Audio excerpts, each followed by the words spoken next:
সাহাবী বিশ্বনবীর এই সাহাবী হযরত সুহাইব রাদিয়াল্লাহু তাআলা আনহু সমস্ত ধন সম্পদ ছেড়ে দিয়া একটা ঘোড়া নিয়া মক্কা থেকে হিজরত করে মদিনার দিকে চলে গেলেন। আপনার মক্কা থেকে মদিনার দূরত্ব হলো প্রায় 500 কিলোমিটারের রাস্তা। 500 কিলোমিটারের রাস্তা। সেই সময় তো কোনো গাড়ি ছিল না, ট্রেন ছিল না, বিমান ছিল না। পায়ে হেঁটে যদি একজন মানুষ মক্কা থেকে মদিনায় যায় তার 1 মাস বা 20-25 দিন সময় লাগবে।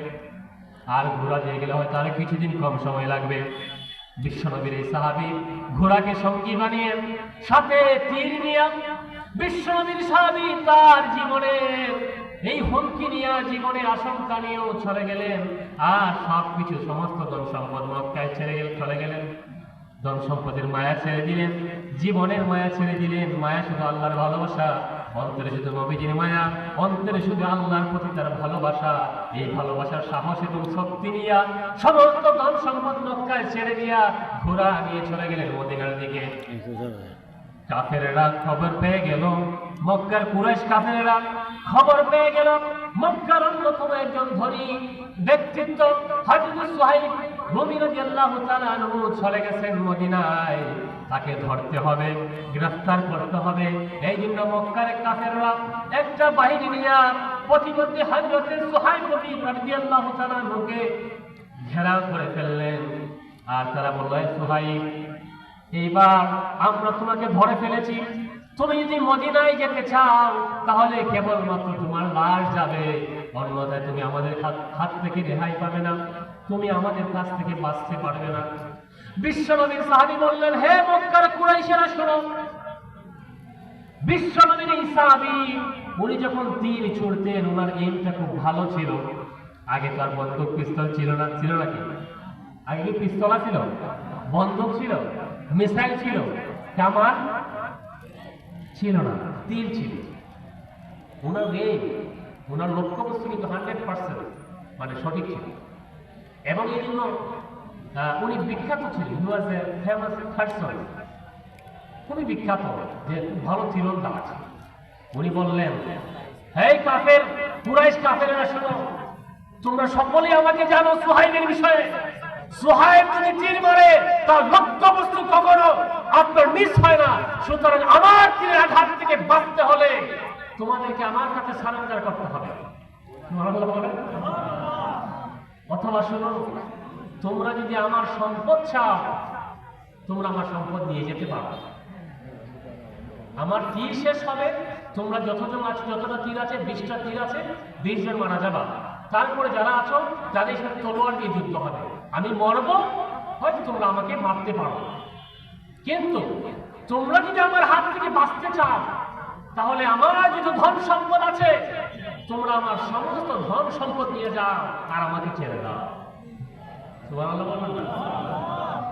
মক্কার বিশাল বিশাল অন্যতম ধনী সাহাবীদের মধ্যে অন্যতম একজন ধনী সাহাবী সুহাইব বলতেছেন, আমার সমস্ত ধন সম্পদ কোথায় কি আছে আমি বলে দিচ্ছি, তোমরা নিয়ে যাও আর আমি মদিনা থেকে চলে যাই।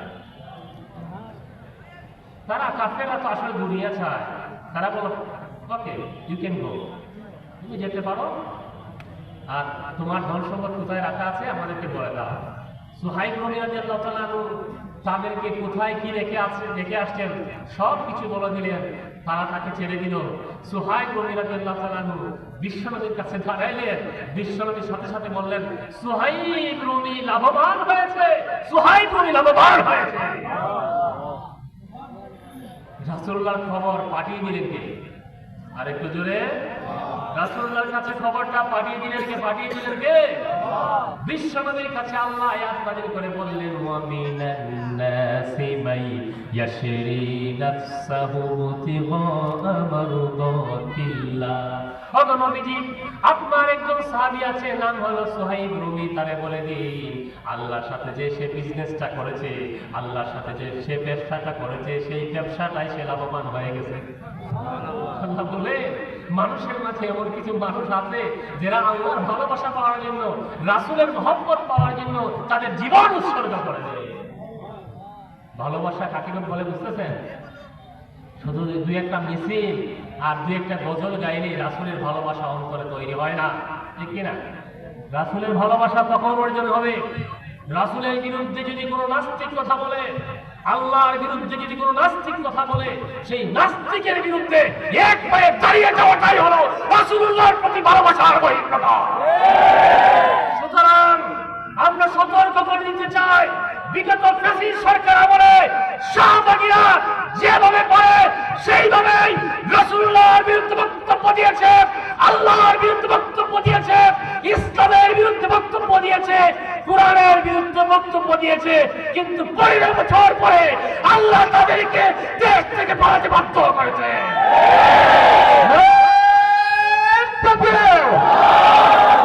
ইসলামী মহাসম্মেলন হযরত মাওলানা ডক্টর মুহাম্মদুল হাসান কিবরিয়া সাহেব বিশ্বব্যাপী শত্রুরা আঙ্কুরের শত্রুরা ইসলামের শত্রুরা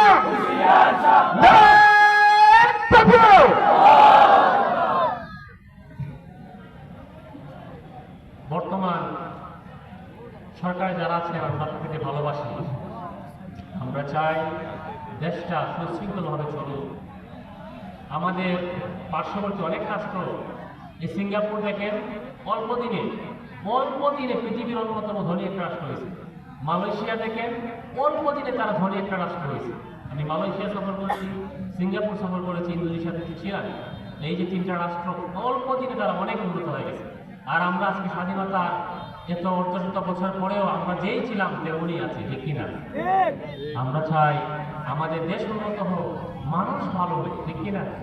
কিন্তু আমরা দেখতে পাচ্ছি বর্তমান সরকারের কিছু নেতা তারা আসলে অরিজিনাল ওই দলের লোক না, ডান বাম থেকে আসা লোক। তারা মাঝে মধ্যে আমাদের ধর্ম, আমাদের বিশ্বাস, আমাদের ঈমান নিয়ে কথা বলে। আমরা বর্তমান সরকারের প্রতি উদাত্ত আহ্বান জানাবো, অতি সত্বর তাদের মুখে লাগাম দেওয়ার ব্যবস্থা করে, না হলে মানুষ আবার জাগবে। সেই আবার জাগলে কেউ রেহাই পাবে, দেখি না? ক্ষমতায় আসলে পাওয়ারে গেলে মানুষের চোখে আর মানুষ মনে করে না, আমাদেরকে আর কি মানুষ মনে করে না। কিন্তু এদেশের 90 অথবা 92% মুসলিম, আমরা 92 মুসলমানদের দেশ।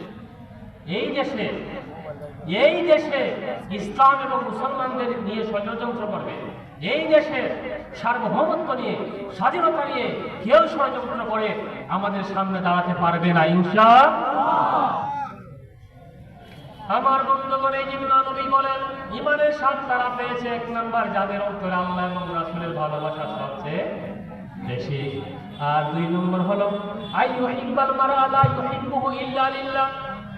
একজন আরেকজনকে ভালোবাসে একমাত্র আল্লাহর জন্য। কার জন্য? আরেকটু দিলে কার জন্য?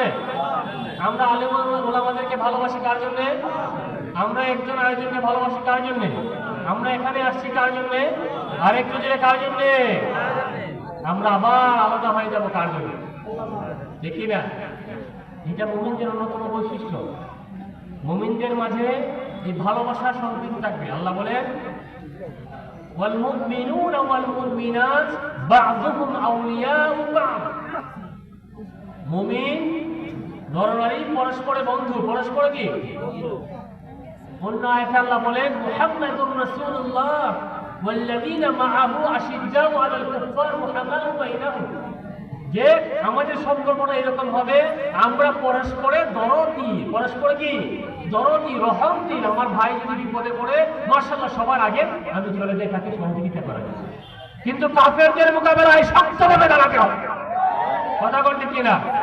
কাফেরদের মোকাবেলায় শক্ত হতে হবে, কিন্তু আমরা মুমিনগণ পরস্পরে রহমদিল হতে হবে। দেখি না ভাই, আমাদের পারস্পরিক হিংসা বিদ্বেষ দূর করতে হবে। এই নবী বলেন সাবাতুন ইউযিল্লুহুমুল্লাহু ফি যিল্লিহি ইয়াওমা লা যিল্লা ইল্লা যিল্লুহু। কিয়ামতের দিন যখন আরশের ছায়া ব্যতীত কোনো ছায়া থাকবে না, আমার আল্লাহ 7 প্রকার লোককে আরশের নিচে জায়গা দেবেন। কয় প্রকার লোককে? আরেকটু দিলে কয় প্রকার লোককে? 7 প্রকার লোককে। মাঝে প্রকার হলো ওই সমস্ত বান্দারা যারা একজন আরেকজনকে ভালোবাসে আল্লাহর জন্য। সুবহানাল্লাহ বলেন। একজন আরেকজনকে যারা আল্লাহর জন্য ভালোবাসে, কিয়ামতের দিন আল্লাহ তাদেরকে আরশের ছায়ার নিচে জায়গা করে দিবে। খুশি না বেজার? তাহলে আমরা একজন একজনকে ভালোবাসো কার জন্যে?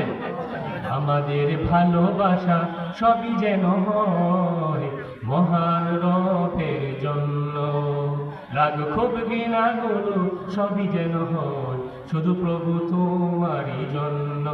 ভালোবাসি ভালোবাসি ভালোবাসি প্রভু তোমাকে।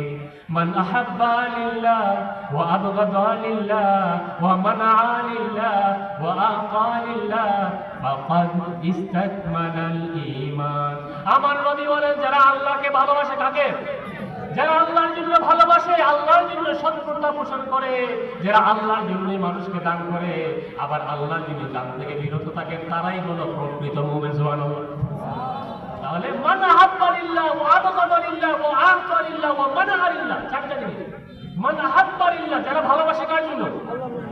ওয়া আবগাদা লিল্লাহ, মুশরিকদের সাথে, কাফিরদের সাথে, নাস্তিকদের সাথে শত্রুতা পোষণ করে কার জন্য? আল্লাহর জন্য। ওয়া আতা লিল্লাহ, দান করে কার জন্য? আবার দান থেকে বিরত থাকে কার জন্য? যারা এই চারটা কাজ করে, নবী বলেন তাদের ঈমানটাই পরিপূর্ণ। সুবহানাল্লাহ বলেন। এই জন্য এই বিষয়টা আমাদেরকে খেয়াল রাখতে হবে, মানুষের প্রতি ভালোবাসা।